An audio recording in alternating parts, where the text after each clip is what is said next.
Shalom saudara yang terkasih dalam Tuhan, kembali lagi dalam renungan tekad, temukan kebenaran Allah yang dahsyat. Saudara-saudara yang diberkati Tuhan, mari kita bersatu di dalam doa. Bapa yang di surga, hari ini kami bersyukur atas anugerah kehidupan yang masih Kau berikan kepada kami. Saat ini kami mau memulai waktu kami menyerahkan diri kami sepenuhnya ke dalam tangan-Mu.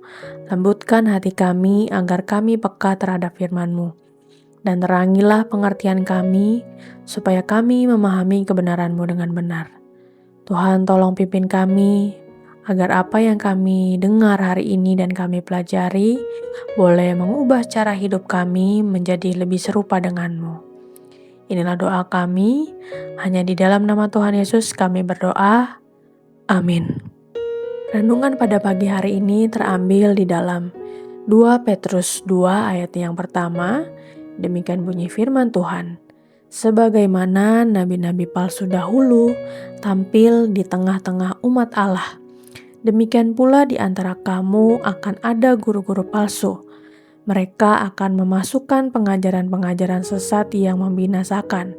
Bahkan mereka akan menyangkal penguasa yang telah menembus mereka, dan dengan jalan demikian segera mendatangkan kebinasaan atas diri mereka. Saudara-saudara, konon katanya, racun yang paling berbahaya seringkali tidak berbau dan tidak terasa. Ia masuk pelan-pelan, bekerja diam-diam, dan baru disadari ketika kerusakan sudah terjadi. Prinsip yang sama juga bisa terjadi dalam kehidupan rohani kita.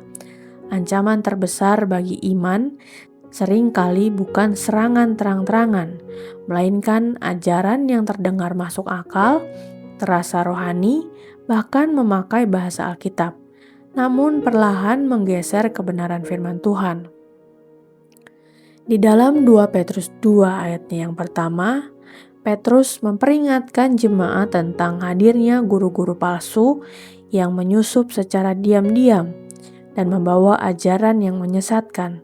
Konteksnya jelas, mereka bukan orang luar yang terang-terangan menolak iman, melainkan orang-orang yang berada di dalam komunitas, mengajar dan mempengaruhi banyak orang.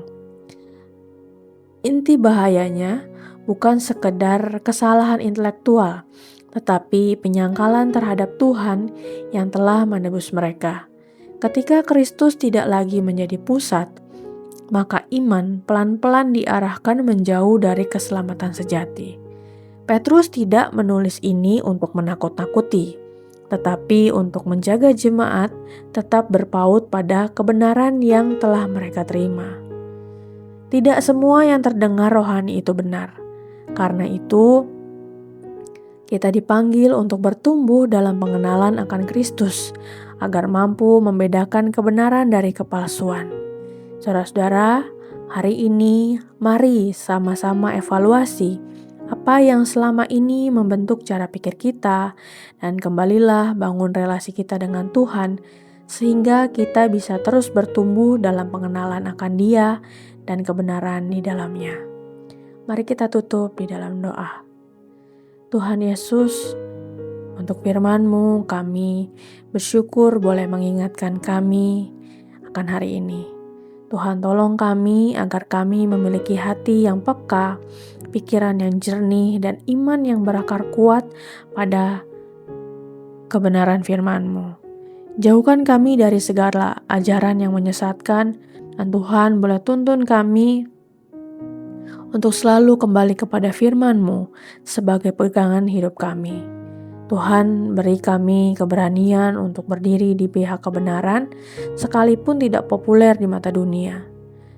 Tuhan, mohon penuhi kami dengan Roh Kudus-Mu, agar kami hidup bijaksana dan setia kepadamu setiap hari. Jagailah langkah kami Tuhan, agar tetap setia kepadamu sampai akhir. Di dalam nama Tuhan Yesus kami berdoa. Amin.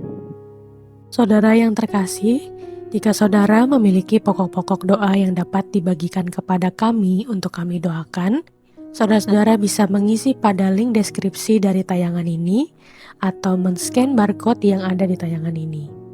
Kami akan mendukung di dalam doa untuk setiap pokok-pokok doa yang ada. Dan jika saudara-saudara diberkati melalui kebenaran firman Tuhan hari ini, silahkan bisa dibagikan tayangan ini kepada siapapun yang saudara rindu untuk mendengarkannya. Selamat melakukan firman Tuhan yang dahsyat. Tuhan Yesus memberkati.